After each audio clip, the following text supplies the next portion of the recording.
remercie de prendre place pour que l'on puisse démarrer cette séance du conseil municipal.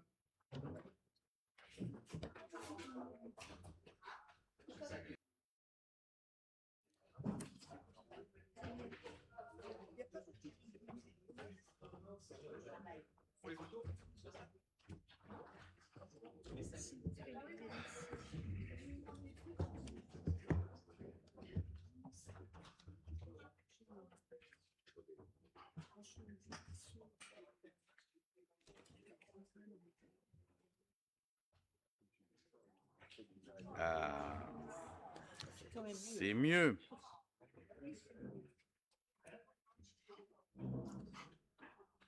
Je vous propose d'ouvrir cette séance du conseil municipal. Bonsoir à toutes et à tous. Je vous propose de commencer par la nomination d'un secrétaire de séance. Et comme je ne vois pas Monsieur Michel, Madame Brémond va reprendre sa place de plus jeune de cette assemblée. À sa plus grande joie, y a-t-il des oppositions à cette désignation de secrétaire? Il n'y en a pas.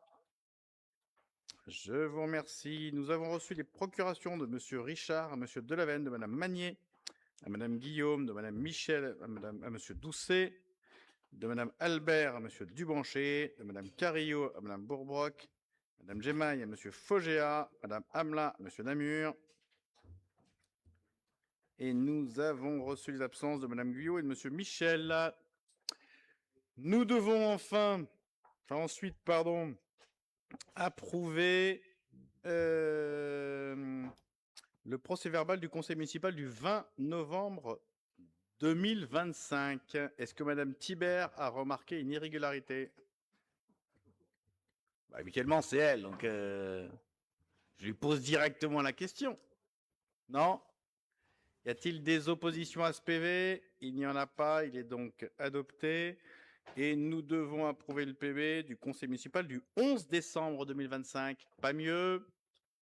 Pas mieux, il est adopté également, j'imagine. Enfin, je dois vous donner lecture des listes des délégations du maire, direction de la commande publique, achats, affaires juridiques et contentieux de l'information et de la direction de la vie civile et des affaires citoyennes que vous aurez dans votre dossier. Je vous propose maintenant que l'on passe aux délibérations avec la merveilleuse délibération du RAPO. Madame Mottet. Bonsoir à tous, monsieur le maire, mes chers collègues. Depuis 8 ans, les automobilistes ayant fait l'objet d'un forfait de post-stationnement peuvent faire un recours administratif préalable, RAPO, auprès de la collectivité. Comme tous les ans, nous vous présentons le bilan relatif au RAPO formulé en 2025. Ainsi, en 2025, 8 374 forfaits de post-stationnement ont été émis, 150 ont fait l'objet d'un RAPO, 105 ont abouti à une suite favorable, 45 ont été rejetés. Aucun FPS a été jugé irrecevable. Vous trouverez dans la délibération le détail des raisons qui ont justifié les décisions. Il vous est demandé de prendre acte du rapport 2025. Merci bien. Est-ce que nous prenons acte? J'imagine que oui, nous prenons acte après examen de ce rapport 2025 et il n'y a pas de vote. Je vous propose une délibération numéro 2, la fixation des taux communaux d'imposition pour l'année 26, Monsieur Lebas. Monsieur le maire, mes chers collègues, chaque année à pareille époque, nous devons fixer des taux communaux d'imposition. Et fidèle à nos engagements, notre position reste invariable depuis 21 ans, pas de hausse des taux. Je rappellerai que ces taux ont même baissé de 5% en 2016. Je rappellerai aussi que la TH sur les résidences principales a été supprimée progressivement de 2018 à 2021. Je vous propose donc de reconduire les taux de l'année dernière, à savoir 42,37 pour le foncier bâti, 35,20 pour le foncier non bâti et 26,84 pour la TH pour les résidences secondaires.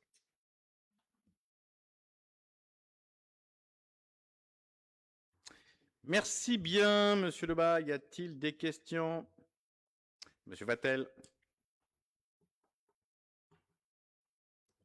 Oui, comme chaque année à la même époque, je vais voter contre cette délibération.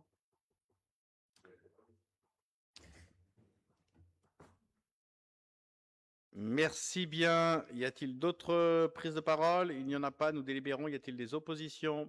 Une. Des abstentions? Cette délibération numéro 2 est donc adoptée. Délibération numéro 3, Monsieur Dubanché. Oui, bonsoir, monsieur le maire, chers collègues. Elle porte donc sur un groupement de commandes pour des prestations de levée topographique dans le cadre de nos projets. C'est une procédure MAPA, donc procédure adaptée, avec un accord cadre multi-attributaire avec une durée d'1 an, reconductible 3 fois. C'est donc un marché à bon de commande et qui concernera à la fois notre agglomération ainsi que la ville et sur lequel le coordonnateur est l'agglomération avec comme instance la commission d'appel d'offres mixte.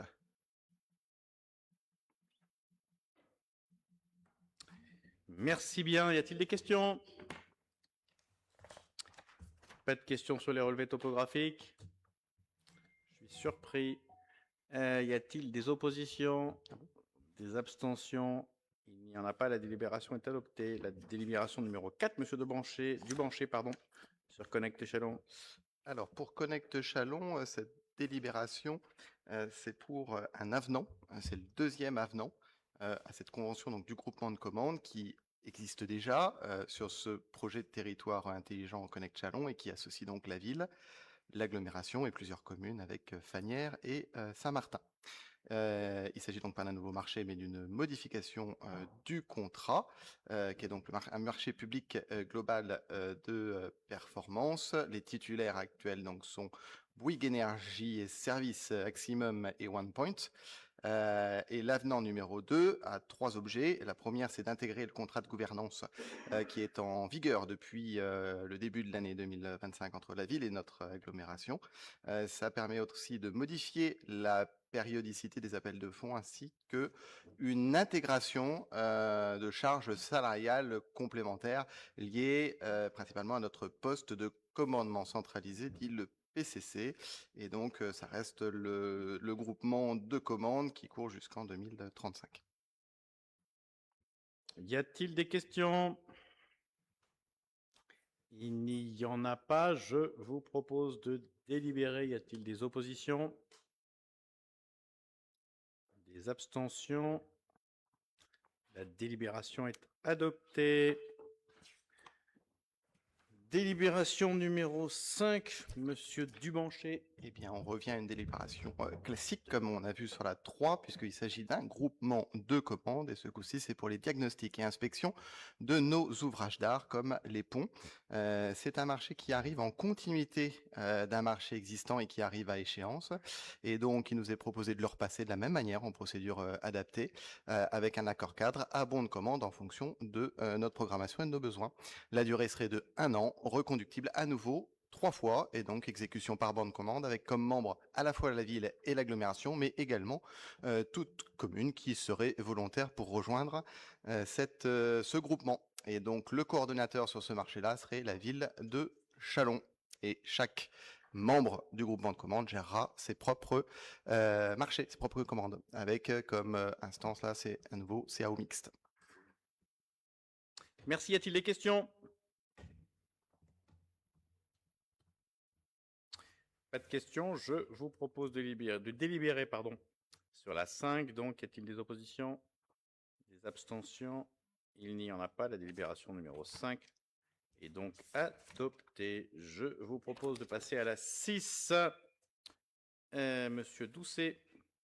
Monsieur le maire, mes chers collègues, en application des dispositions du Code général de la fonction publique, notre Assemblée peut décider d'attribuer des primes et indemnités spécifiques liées à des suggestions ou à des missions particulières des agents territoriaux. La présente délibération vous invite ainsi à décider d'instaurer des indemnités forfaitaires journalières attribuables aux personnes désignées pour veiller au bon déroulement des élections et pour assurer la tenue des bureaux de vote, de fixer les montants des indemnités en fonction des missions exercées de la manière suivante. Secrétaire de bureau de vote centralisateur, 320 € brut. Secrétaire de bureau de vote, 300 €.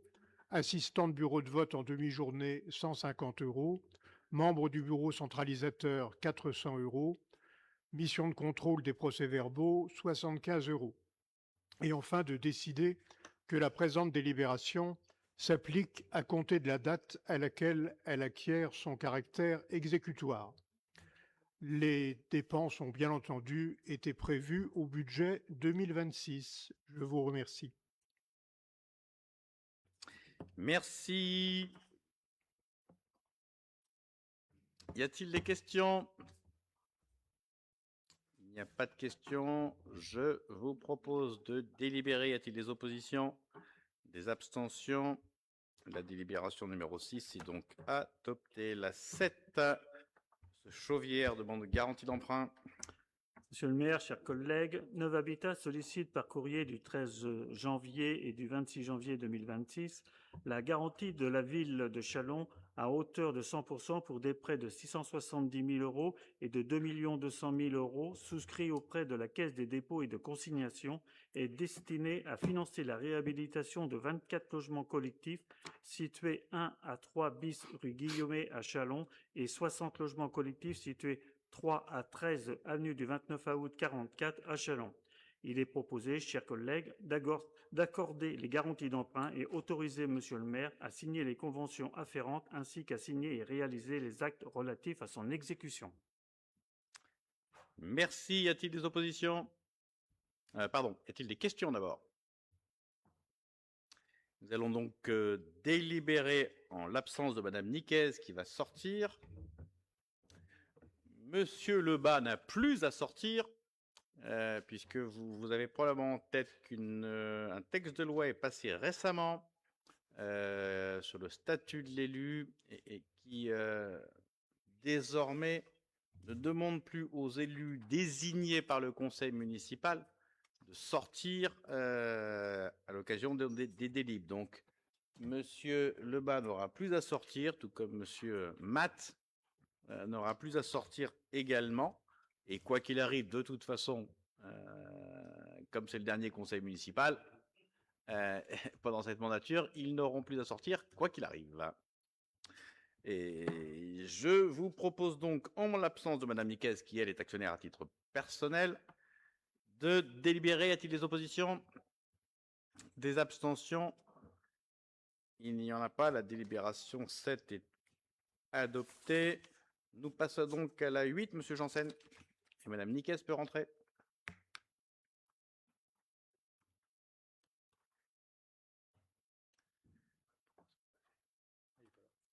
Ah. Monsieur Janssen n'étant pas là, je vais donc vous expliquer cette délibération. Un sinistre a été constaté sur les soulèvements de fondation d'un muret de clôture d'une propriétaire occupante. Ce dommage provient de la racine d'un arbre et nous devons donc indemniser la personne en question pour un montant de 1 372,36 €. Y a-t-il des questions? Y a-t-il des oppositions, des abstentions? Cette délibération numéro 8 est donc adoptée. La délibération numéro 9, Madame Lisola. Monsieur le maire et chers collègues, cet avenant comment dirais-je, correspond à cette délibération nous ramène à la genèse de la convention Action Cœur de Ville dont il s'agit dans cette délibération. Souvenez-vous, en 2015, le maire et tous les partenaires, régions, départements, Caisse des dépôts, Action Logement, bailleurs sociaux, SEMCHA, État, mettaient en place le projet Centre-Ville à Châlons-en-Champagne que nous avions à l'époque appelé « Réinventer le centre-ville ». Cette initiative a d'ailleurs inspiré l'État pour mettre en place la dynamique Action Cœur de Ville sur plus de 220 villes moyennes. En 2018, a été signée à Châlons la première convention Action Cœur de Ville avec une inscription de 100 millions d'euros d'investissement. Depuis, que s'est-il passé? Côté avenant, nous en sommes aujourd'hui au 5e avenant. Tous les avenants précédents ont permis successivement de donner des cadres juridiques, de mettre en place une démarche habitat en centre-ville, d'étendre le périmètre de la revitalisation du territoire. Avant, c'était la caserne Corbineau et la friche Locher. Aujourd'hui, il s'agit de la friche Priolet et de 2 fiches d'action que comporte cette délibération, qui portent notamment sur Priolet et sur l'ESP, avec un projet, vous le savez, de logement et d'hôtel. Cet avenant est donc proposé à votre approbation. Je vous remercie. Merci bien. Y a-t-il des questions? Pas de questions. Y a-t-il des oppositions? Des abstentions? La délibération numéro 9 est donc adoptée. La 10, Madame Lisola, sur l'aide au commerce. Monsieur le maire et chers collègues, cette délibération porte sur l'aide au commerce. Nous avons dans notre assemblée l'habitude de délibérer sur cette offre de service. Aujourd'hui, il s'agit d'une aide à la création, d'une aide à l'extension et deux aides au commerce sur des équipements. Je vous demande de bien vouloir approuver cette délibération et je vous en remercie. Merci bien. A-t-il des questions? Je vous propose donc de délibérer sur la 10. Y a-t-il des oppositions? Des abstentions? La 10 est donc adoptée. Nous passons à la 11, Madame Niquez. Monsieur le maire, mes chers collègues, depuis 2021, la ville met en œuvre un appel à projet initiative commerçante. Dotée d'une enveloppe de 50 000 € maximum par an, elle permet à des commerçants de s'associer pour proposer des animations commerciales au centre-ville, mais également dans les quartiers. Les projets peuvent être financés après avis de la commission extra-municipale, et ce jusqu'à 70% du budget du coût de la manifestation, plafonné à 5 000 € et à 2 500 € à partir de la 3e édition, sauf exception. Les animations peuvent couvrir un large éventail de thèmes, la mode, la gastronomie, le jeu, le cinéma. Par délibération du 11 décembre 2025, le conseil municipal a décidé de renouveler cette démarche en 2026. Comme les années précédentes, les projets doivent témoigner d'une action collective regroupant plusieurs commerçants, se dérouler en centre-ville ou dans les quartiers et démontrer leur pertinence par la génération de flux. 12 projets ont donc été déposés cette année. Ils ont fait l'objet d'un examen par la commission extra-municipale et nous nous sommes réunis le 15 janvier dernier. Donc, les animations retenues proposées au conseil municipal pour cette édition sont Sagaz à Châlons, la fête de la bière, la fête annuelle des commerçants de la rue Léon Bourgeois, les apéros gourmands, le rallye musical, la concentration de motos, les concerts estivaux, le défilé de mode, le tournoi de pétanque, l'opération Les Terrasses d'ici et d'ailleurs en lien avec le festival MIA, la paillote et le marathon de la bière. Donc ça nous donne une nouvelle animation, soit le marathon de la bière. On a également un nouveau format pour les apéros gourmands. Ils ont décidé de se délocaliser dans différents endroits dans la ville. Et puis nous avons également 2 nouveaux porteurs de projets, soit Piano Déon qui va porter Sagaz à Châlons et le bar ABC pour les terrasses d'ici et d'ailleurs. Donc le résultat de cette édition est à la hauteur des éditions précédentes et doit générer pour 50 000 € de subvention une dépense globale estimée à environ 180 000 €. Je vous demande donc de valider ces projets. Je vous remercie. Merci bien. Y a-t-il des questions? Monsieur Namur. Mes chers collègues, juste une interrogation. Est-ce qu'il y a des critères d'évaluation en contrepartie de ces subventions? On verse de l'argent, public à des structures qui animent le centre-ville, mais est-ce que nous avons mis en place des critères d'évaluation pour savoir si effectivement c'est ramené, non pas du flux, mais des personnes qui viennent acheter en centre-ville en dehors, je pense à la fête de la bière. C'est sûr que la place de la République est noire de monde. Est-ce que pour autant, ça engendre du flux dans les magasins? Je pense par exemple à la rue d'Orfeuille. C'est toujours difficile d'évaluer comment les gens rentrent dans les commerces. Après, on part toujours du principe qu'à partir du moment où il y a du monde en centre-ville, Surtout, vous prenez l'exemple de la fête de la bière, ça se passe sur plusieurs jours. C'est quand même un événement qui ramène beaucoup de monde. Donc, on peut imaginer quand même que les gens rentrent dans les commerces ou au moins découvrent les commerces du centre-ville. Donc voilà, après, c'est toujours difficile. On n'a pas le retour des commerçants sur leur chiffre d'affaires. Ça leur appartient. Peut-être un commentaire complémentaire. Je partage parfaitement votre question. On a probablement des progrès à faire en termes d'évaluation de beaucoup de choses que nous faisons sur des milliards de sujets, celui-là comme d'autres, bien évidemment. Et plus encore, à un moment où l'argent public va devenir de plus en plus rare, il faudra que, évidemment, tous les euros utilisés soient efficaces pour effectivement annuler ou maintenir telle ou telle opération. Dans le cas du centre-ville, ce que nous recherchons, c'est effectivement de générer des flux et une opération type la fête de la bière a vocation à générer des flux. Mais notre objectif, c'est de générer des flux sur le long terme, de réhabituer les gens à venir régulièrement en centre-ville. Et donc, on a sûrement un objectif de court terme. Est-ce qu'il y a eu du monde? Et est-ce que ça a ramené du monde dans les magasins? C'est une certitude pour ce qui concerne les restaurants. Là, il n'y a pas de débat, il suffit de voir le taux de remplissage du restaurant. Il y a une certitude là-dessus. Il y a évidemment une certitude pour les chalets qui ont posé leur bière. Les autres commerces, je n'ai pas de données me permettant de dire oui ou non.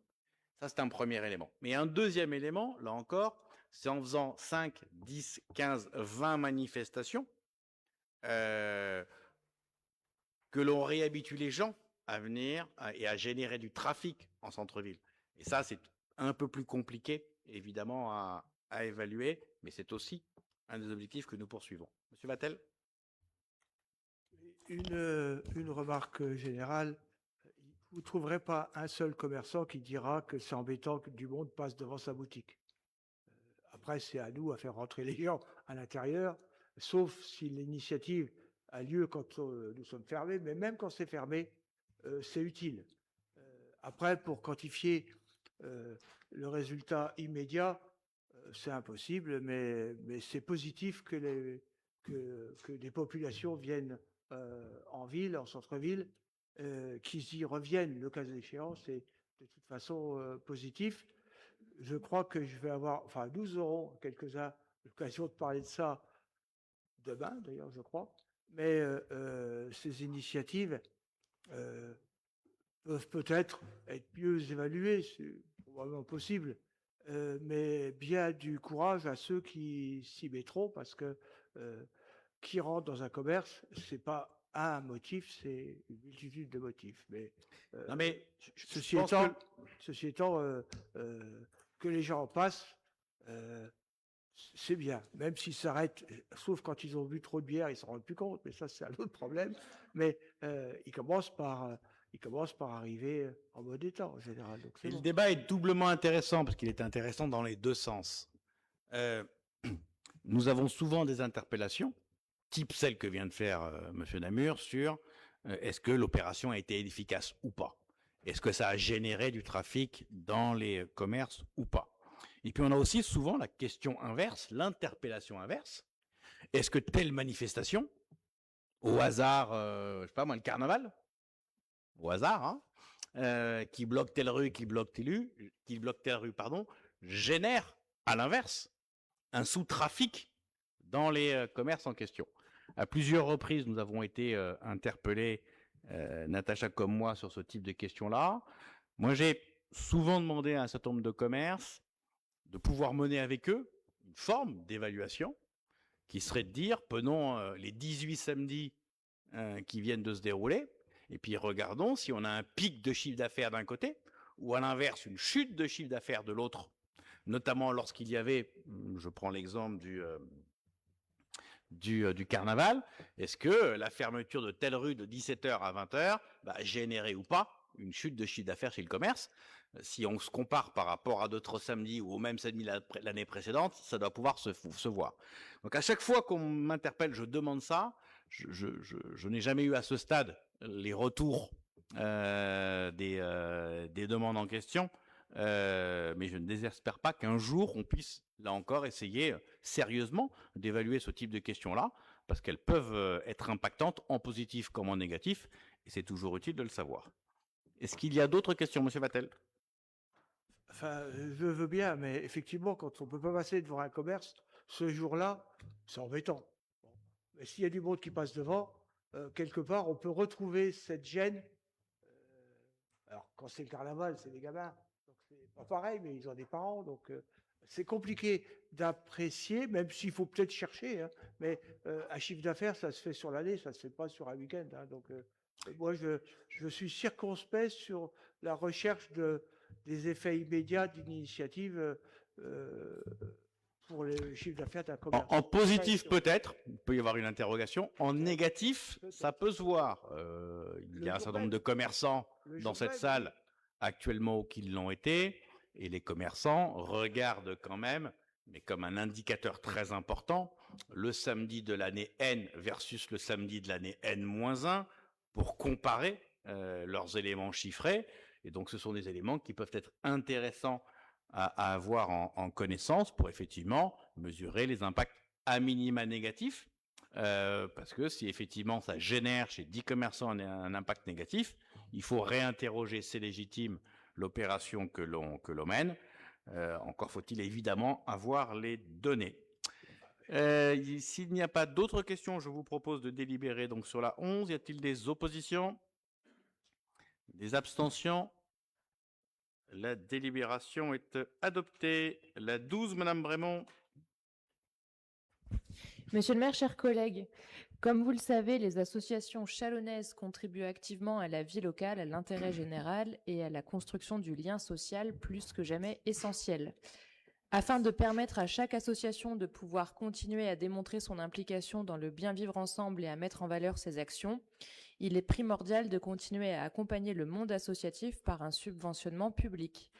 Pour rappel, depuis 2025, avec l'objectif de coordonner les actions des différents acteurs du secteur dans le respect de l'indépendance de chacune des entités, le CCAS instruit et attribue pour le compte de la ville des subventions de fonctionnement à des associations.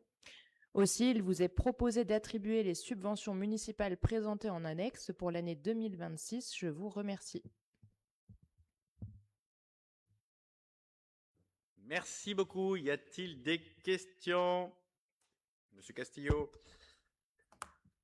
Monsieur le maire, chers collègues, en ce qui concerne l'attribution des subventions qui nous est présentée aujourd'hui aux associations, que ce soit en fonctionnement ou en appel à projet, puisque je mets tout dans la même réflexion, 2026 va ressembler à 2025 et 2025 a déjà ressemblé à 2024, etc.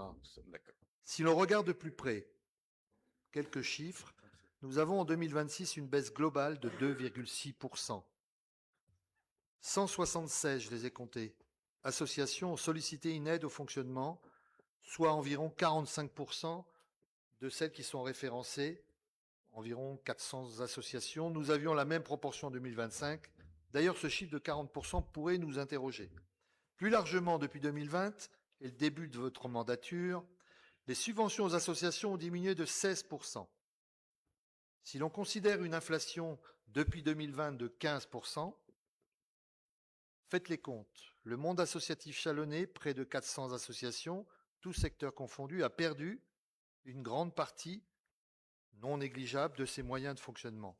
Même l'après-Covid, en 2022 et 2023, les associations ont vu leurs moyens diminuer, alors que c'est à cette période que le monde associatif avait le plus besoin de nous. Pour seul exemple, en 2026, les subventions aux associations sportives représentent environ 30% du total, sont restées stables, mais ont diminué de 6% depuis 6 ans.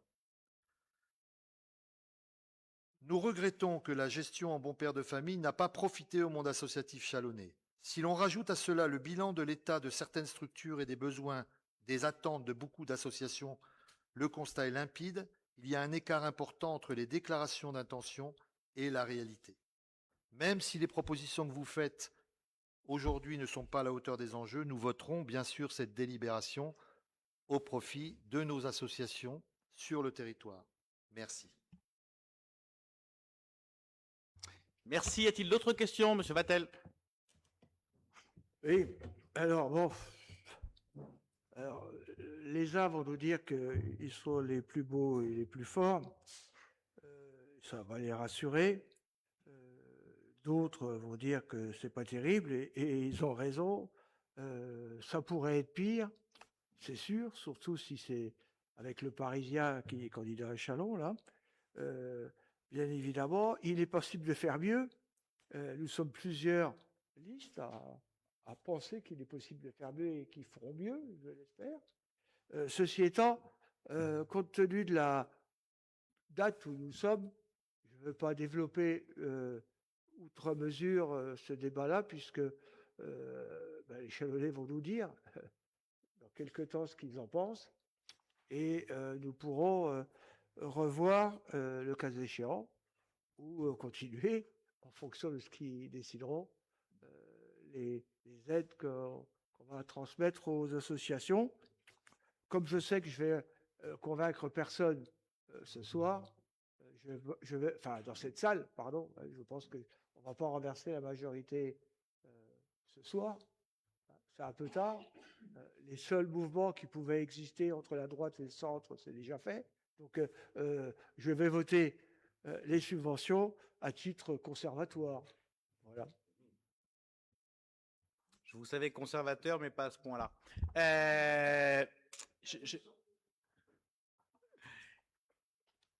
Juste un point, parce qu'évidemment, la question soulevée, les chiffres donnés par M. Carillo sont importants. Castillo-Carillo, décidément. Désolé. Les chiffres donnés par M. Castillo sont évidemment des chiffres très importants.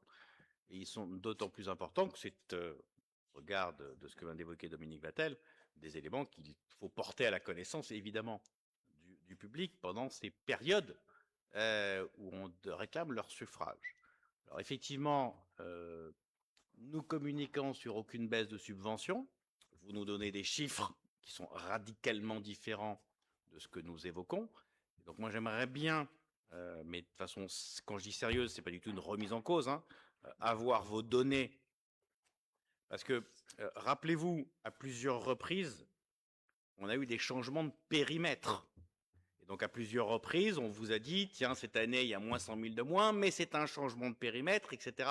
Donc il faut évidemment comparer des choses comparables, et non pas comparer des choux et des carottes.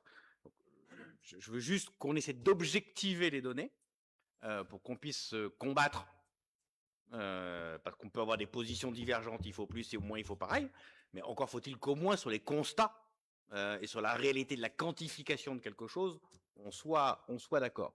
Donc ce que je vous propose, ayant pris vos chiffres, c'est peut-être vous pouvez nous donner les données brutes, parce qu'il est probable qu'en données brutes, je prends le chiffre de telle année, je prends le chiffre de telle année, votre calcul soit bon, mais pour qu'on puisse retravailler ça, parce que je suis à peu près convaincu que c'est des changements de périmètre.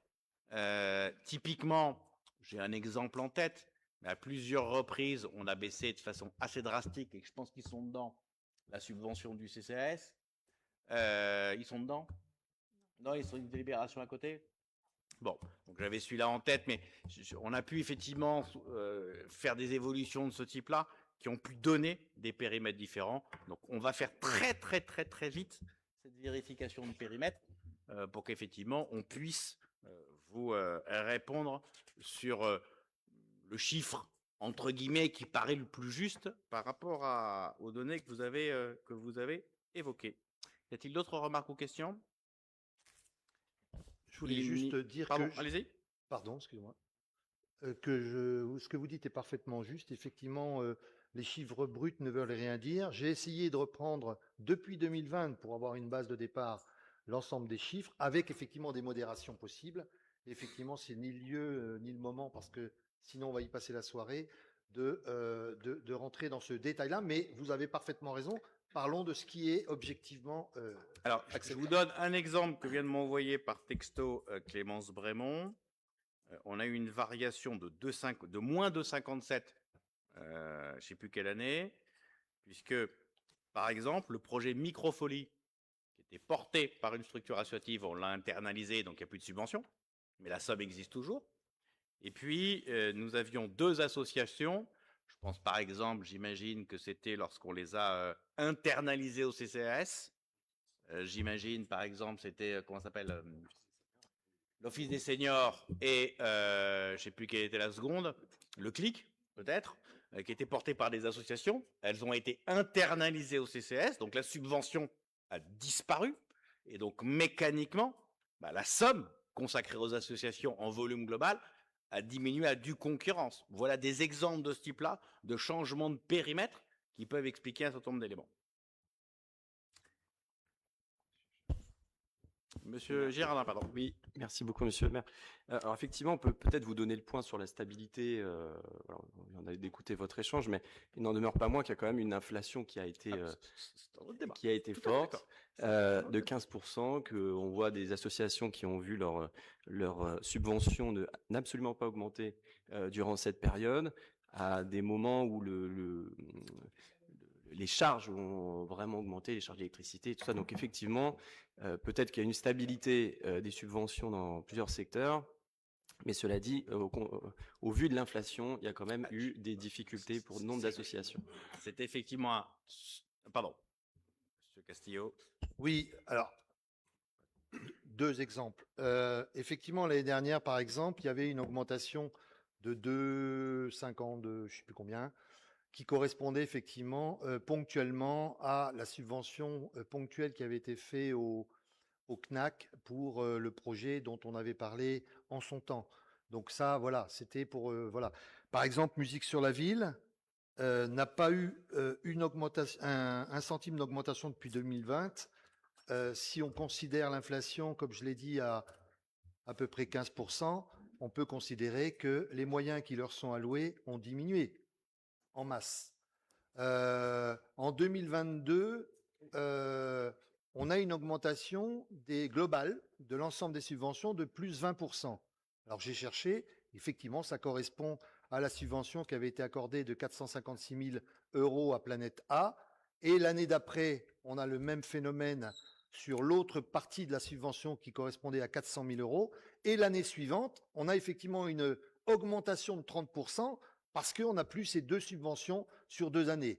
Alors effectivement, là, ponctuellement, on a 2 exemples qui montrent qu'il y a des variations de pourcentage, mais qui correspondent à des subventions exceptionnelles ou à des subventions qui ont été accordées de cette manière-là. Et puis, on pourrait multiplier les exemples, mais effectivement, je crois que les chiffres, rentrer dans le détail vaut mieux que de prendre des chiffres bruts. Vous avez parfaitement raison. Alors, il y a effectivement, mais comme on le dit souvent, les mots ont leur sens. Est-ce que les subventions baissent?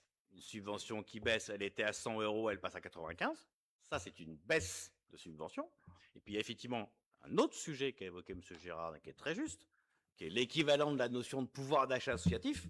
Quand on intègre évidemment l'inflation, si vous avez 2% par an pendant 10 ans et que la subvention était à 100 et reste à 100, vous n'avez pas de baisse des subventions, mais effectivement, vous avez pleinement raison de ce point de vue-là, le pouvoir d'achat associatif baisse. Je rappellerai quand même 2 points complémentaires. Un, sur les charges qui pèsent sur le monde associatif. Il y en a un certain nombre qui effectivement sont à leur charge, pardonnez-moi la répétition, mais tout ce qui est fluide, notamment pour celles qui sont logées par la ville, je vous rappelle que c'est nous qui prenons en charge, donc de ce point de vue-là, ça n'impacte pas à la hausse ou à la baisse leur budget. Alors que nous, évidemment, sur nos budgets, oui. Donc si on le réintègre, on peut faire le circuit assez longtemps. Et puis pour rappel, parce que je crois que vous l'avez évoqué, Monsieur Castillo, vous avez évoqué la question aussi de la Covid. Je vous rappelle que pendant la Covid, l'effet a probablement été un effet inverse. Les activités du monde associatif ont chuté, on a maintenu 100% des subs. Et donc, ça a généré, en gros, des recettes sans avoir les dépenses. Et donc, ça a donné des éléments positifs de trésorerie au monde associatif sur cette période, qui a quand même duré un certain temps. Et donc, ça a pu aussi avoir des impacts positifs de ce point de vue-là, si on réintègre, entre guillemets, cette donnée Bon, tout ça est évidemment, comme toujours avec les chiffres, compliqué à manier, mais ayons évidemment ces éléments en tête également. S'il n'y a pas d'autres débats, je vous propose de délibérer avec des votes par commission. Et nous allons commencer par la commission des affaires administratives générales. Et je vais demander à Sabine Bourbroc, à Gérard Lebas, à Julien Rousseau et à Gabriel Michel, mais qui n'est pas là, de bien vouloir quitter la salle.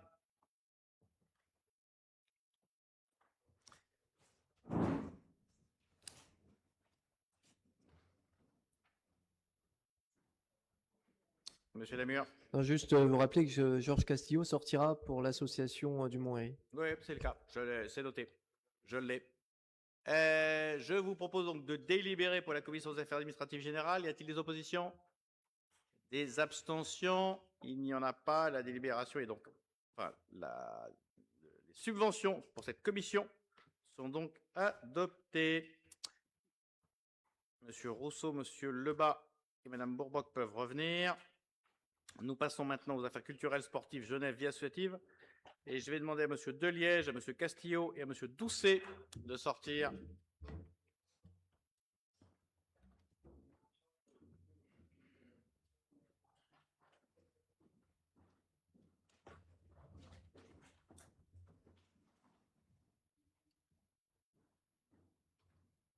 Je vous propose de délibérer pour la commission des affaires culturelles. Y a-t-il des oppositions? Des abstentions? Il n'y en a pas. Les subventions donc, de la commission des affaires culturelles et sportives, jeunesse, vie associative sont adoptées. Et je vais demander à Monsieur Deliège Castillo, mais pas à René Doucet, de revenir, puisque Monsieur Doucet doit également s'absenter sur la commission des affaires sociales, santé et éducation, comme Monsieur Masson, mais qui n'est pas là, et Madame Jamaï, qui n'est pas là non plus. Je vous propose de délibérer pour la commission des affaires sociales. Y a-t-il des oppositions? Des abstentions? Il n'y en a pas. Les délibérations sont donc adoptées. Monsieur Doucet peut revenir. Et nous allons maintenant attribuer les subventions pour les affaires éco, le développement durable et l'aménagement urbain. Y a-t-il des oppositions? Personne ne sort. Y a-t-il des oppositions? Des abstentions? Il n'y en a pas. Les subventions de la commission des affaires économiques sont donc adoptées. Je vous propose de passer à la délibération suivante, qui doit être la 13 sur le dispositif plateau, Madame Guillaume. Monsieur le maire, chers collègues, nous vous proposons de poursuivre notre participation au dispositif plateau. Plateau, c'est un fonds de soutien régional. Ce fonds facilite l'accueil de tournages dans notre ville, des tournages de web-séries, des tournages de séries télévisées, de films. Et vous savez, vous imaginez les retombées, en tout cas elles sont chiffrées, des retombées qu'elles soient en nuitée, en restauration, en frais de logistique. Donc ce sont des opérations toujours très intéressantes. La ville participe depuis 2019 à ce réseau plateau et nous vous proposons de poursuivre notre engagement financier pour l'année 2026, un engagement qui s'élève à 10 000 €. Nous vous demandons donc d'approuver cette délibération. Merci. Merci. Y a-t-il des questions? S'il n'y a pas de questions, je vous propose de délibérer sur la 13. Y a-t-il des oppositions? Des abstentions? La 13 est donc adoptée. Et nous passerons à la 14, Madame Manzoni. Monsieur le maire, chers collègues, le Centre communal d'action sociale mène des politiques sociales, familiales et de santé pour le compte de la ville de Châlons-en-Champagne. Le 19 décembre 2024, le conseil municipal a par délibération décidé de confier au CCAS la mise en œuvre de la gestion du service public de la petite enfance au nom et pour le compte de la ville de Châlons-en-Champagne. En 2026, la subvention de la ville intégrera le versement de l'accompagnement financier du service public de la petite enfance perçu par la ville et transféré au CCAS qui s'élève à 50 000 €. Il est proposé à l'Assemblée délibérante d'approuver le versement en 2026 d'une subvention totale de 3 994 930 € au CCAS de Châlons-Champagne. Je vous remercie. Merci beaucoup. Y a-t-il des questions? Monsieur Vatel. Oui, et alors, facialement, donc la subvention est égale à l'euro près de celle de 2025. C'était exactement la même somme. L'an passé, je suis allé vérifier. c'est sûrement qu'il n'y a pas eu d'inflation en France, ni à Châlons, et qu'il n'y a pas eu d'aggravation de la situation des populations en difficulté. Bon, on voit bien là votre fibre sociale, mais vous n'allez pas vous refaire, vous êtes comme ça. En fait, malgré tout, puisqu'on parle de périmètre, on va parler de périmètre dans la délibération, enfin, délibération sur les subventions. La subvention que vous nous proposez est en réduction par rapport à celle de l'an passé, du moins dans le versement direct de la ville, puisque, comme vous le marquez d'ailleurs dans la délibération, il y a 50 000 euros qu'on a reçus pour la nouvelle mission qui nous a impartie la petite enfance, et Dieu sait, je vais laisser Dieu à sa place, mais c'est le moins qu'on puisse dire qu'il y a du boulot à faire en la matière. L'actualité l'a malheureusement montré. Mais donc, vous transférez ces 50 000 euros au CCAS, donc ça veut dire que nous versons 50 000 euros en moins que ce qu'on avait versé l'an passé sur les fonds qui proviennent de la ville, puisque l'autre, c'est un transfert. Je crois que tout le monde aura compris. Alors, pas vu, pas pris, mais manque de peau, ça s'est vu. Alors, il faudra, là, c'est le moins qu'on puisse dire, rectifier ça de façon importante dès les premiers conseils de la prochaine mandature, si tant est qu'on en ait la possibilité. Hein, ça, c'est pas nous qui allons décider tout seul. Et compte tenu de cette situation, parce que l'action sociale est substantiellement insuffisante à Châlons, et que mon vote ne va pas influencer, ne va pas renverser encore une fois le vote de cette assemblée, je vais voter contre cette subvention parce qu'elle est vraiment trop insuffisante.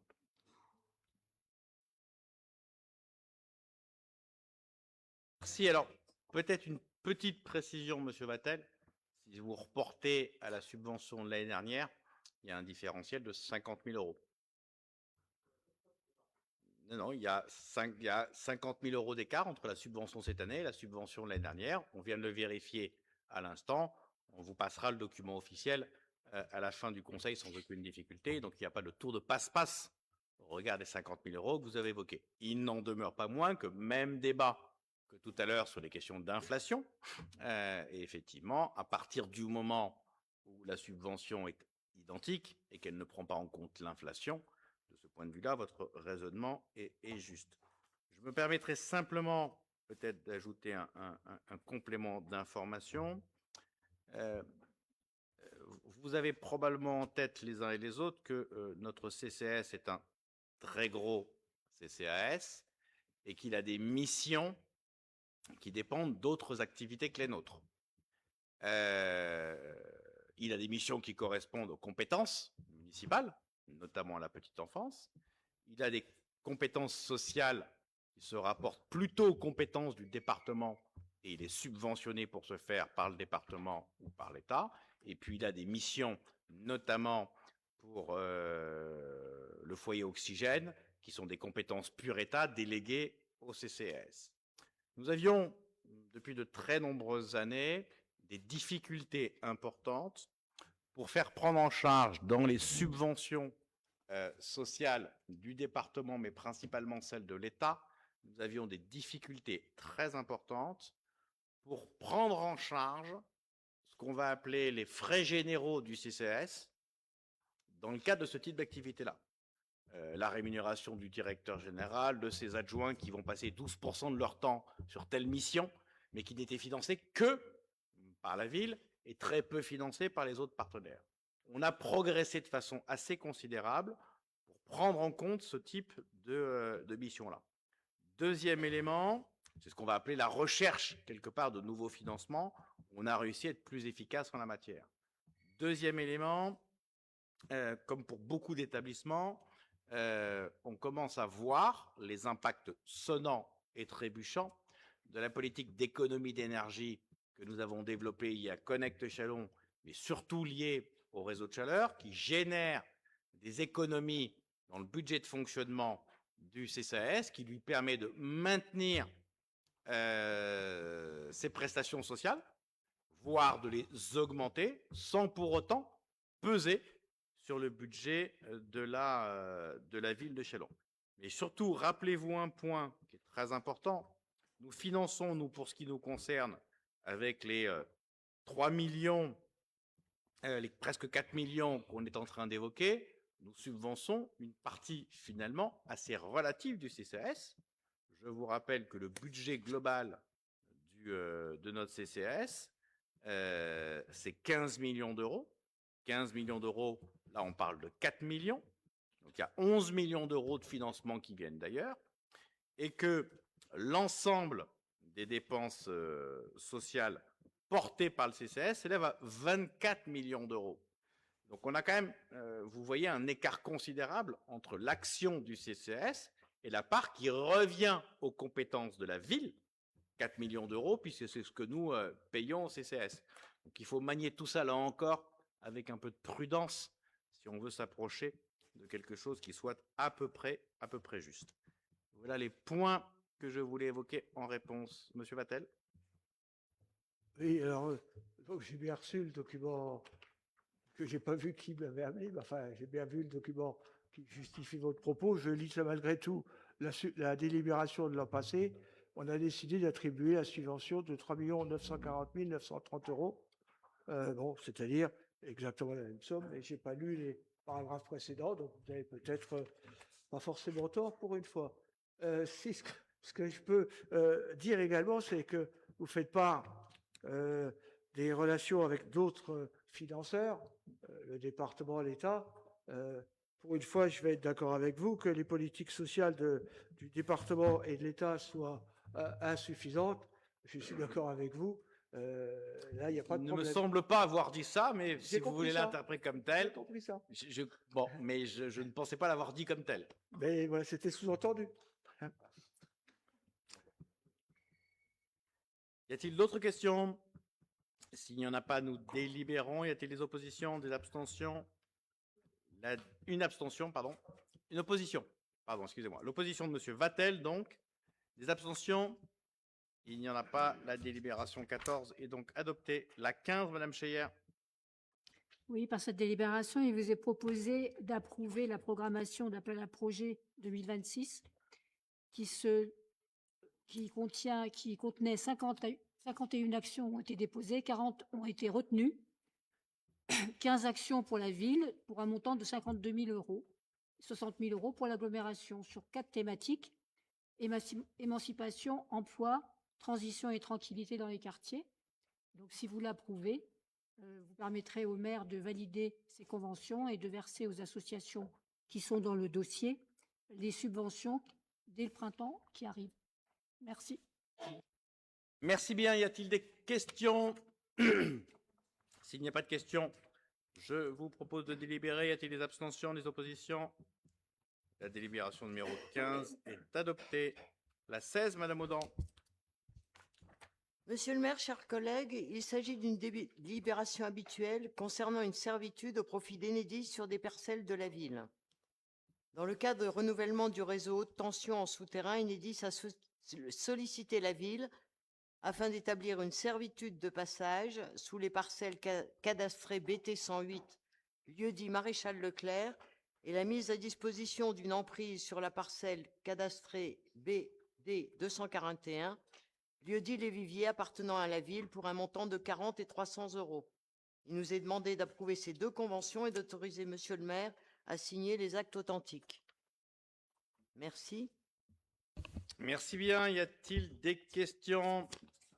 Il n'y en a pas. Je vous propose de délibérer sur la 16, des oppositions, des abstentions. La délibération numéro 16 est donc adoptée. La 17, Monsieur Rousseau. Monsieur le maire, mes chers collègues, cette délibération porte donc sur les travaux de gestion des eaux pluviales rue du Commandant d'Airien qui sont prévus en 2026.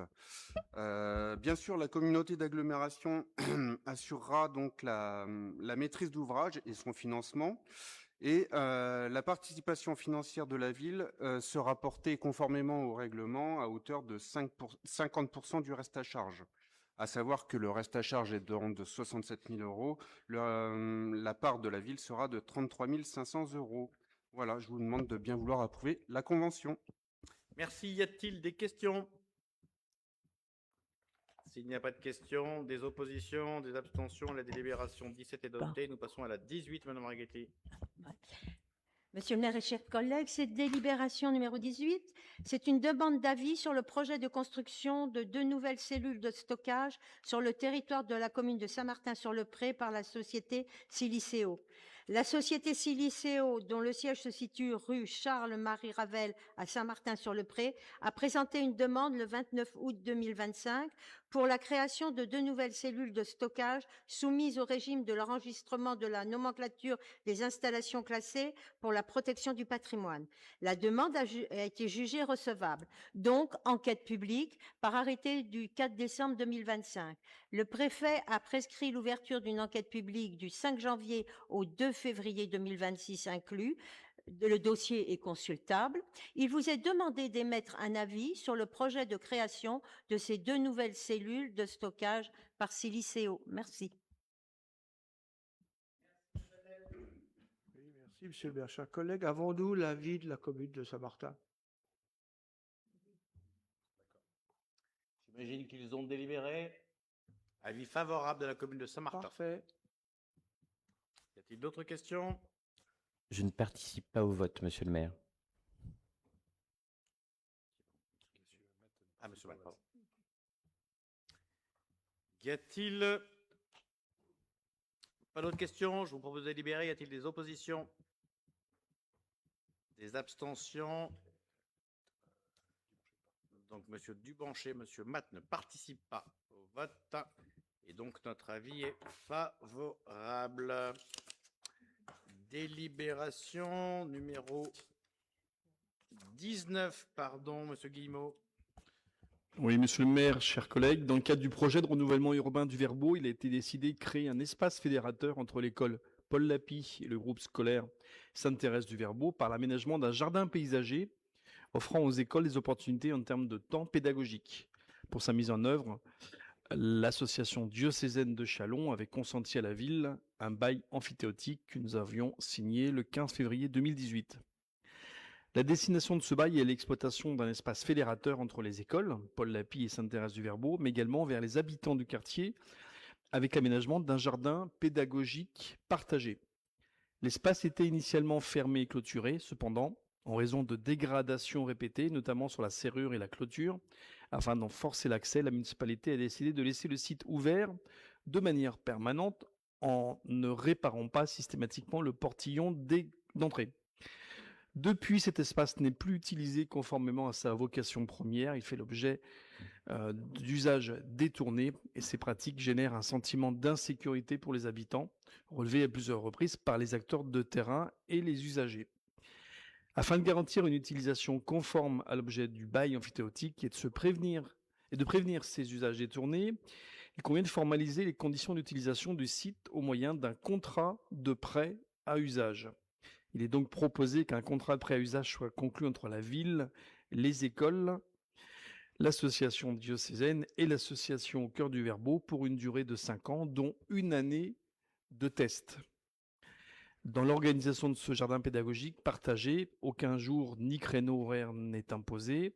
Les utilisateurs pourront accéder à l'espace selon leurs besoins et disponibilités. Et une clé leur sera remise aux parties prenantes signataires du contrat de prêt à usage. En termes de responsabilité d'entretien, il est convenu que les parties prenantes soient responsables de la fourniture de leur matériel nécessaire aux activités autorisées. Et la ville de Châlons-Champagne s'engage évidemment à réaliser les travaux d'entretien. Donc en conséquence, il nous est demandé de bien vouloir approuver les termes de ce contrat de prêt.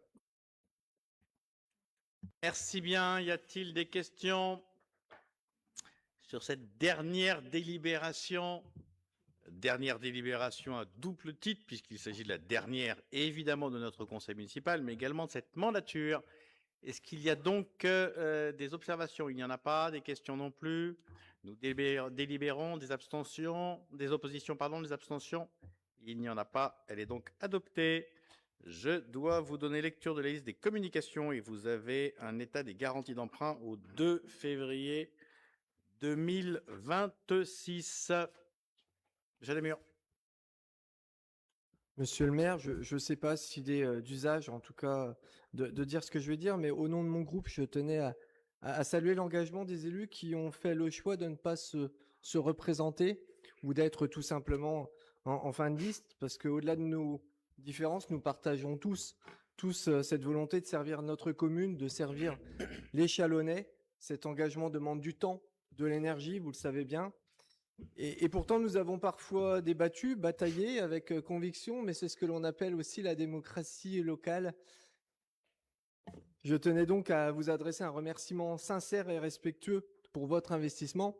Et permettez-moi le clin d'œil à ma colistière Martine, que je remercie depuis que tu es à nos côtés. En tout cas, tu nous as beaucoup apporté. Et monsieur le maire, j'en suis convaincu. La preuve, il t'a cité en tout début de conseil pour tes corrections. Merci. Merci bien.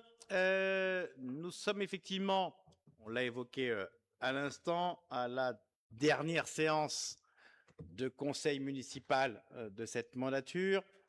Jeudi dernière, sous réserve, puisque je crois que lors de notre dernière mandature, le coup de la dernière fois, on l'a fait 3 ou 4 fois, puisque nous avons eu des séances exceptionnelles qui n'étaient pas prévues, liées à la Covid.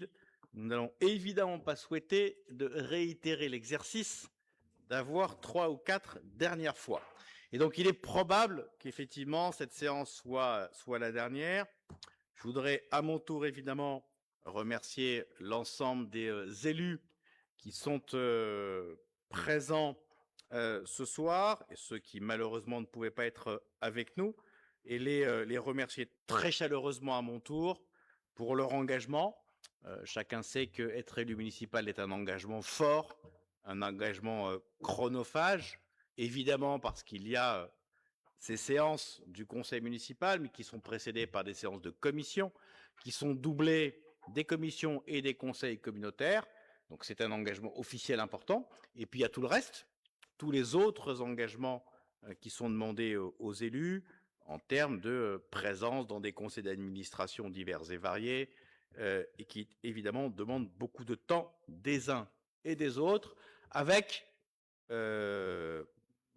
souvent des joies et des bonheurs quand une opération réussit, tout aussi régulièrement des engueulades qui sont bien légitimes de la part de nos compatriotes. Et donc je voulais vraiment remercier l'ensemble des élus qui participent à ce travail absolument fondamental pour la vitalité démocratique de notre pays et en l'occurrence ici évidemment de Châlons. Je voulais évidemment au-delà des élus remercier également les services parce que toutes nos séances de conseil municipal, de commission, nos séances de conseil communautaire, de commission au conseil communautaire ne peuvent évidemment se tenir que parce qu'il y a des équipes administratives qui nous entourent, mais là encore c'est pour nos séances qui doivent représenter 2 ou 3% de leur travail, et puis il y a tout le reste, tout le travail qui est fait au quotidien par nos équipes, et je voulais vraiment les remercier très vivement de l'engagement qui est le leur, et saluer une nouvelle fois l'engagement des fonctionnaires. On a coutume de le dire, il est aisé de les moquer, mais comme vous tous, pour voir la réalité du travail qu'ils exercent, ils travaillent beaucoup, ils travaillent bien, et je voulais leur rendre hommage si vous le voulez bien. Et puisque je rends hommage, on vient de le faire pour les élus, on vient de le faire pour les services, permettez-moi aussi de rendre hommage à certains élus qui étaient parmi nous en début de mandat, qui ne le sont plus aujourd'hui. Je pense évidemment à Jean-Louis Deveau.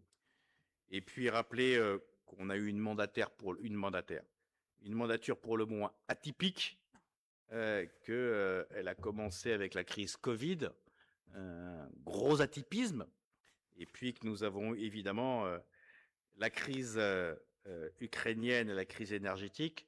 Et donc on a eu les 3-4 premières années qui ont été quand même particulièrement chahutées par ces différentes crises qui nous ont les uns et les autres impactés dans l'exercice de nos missions.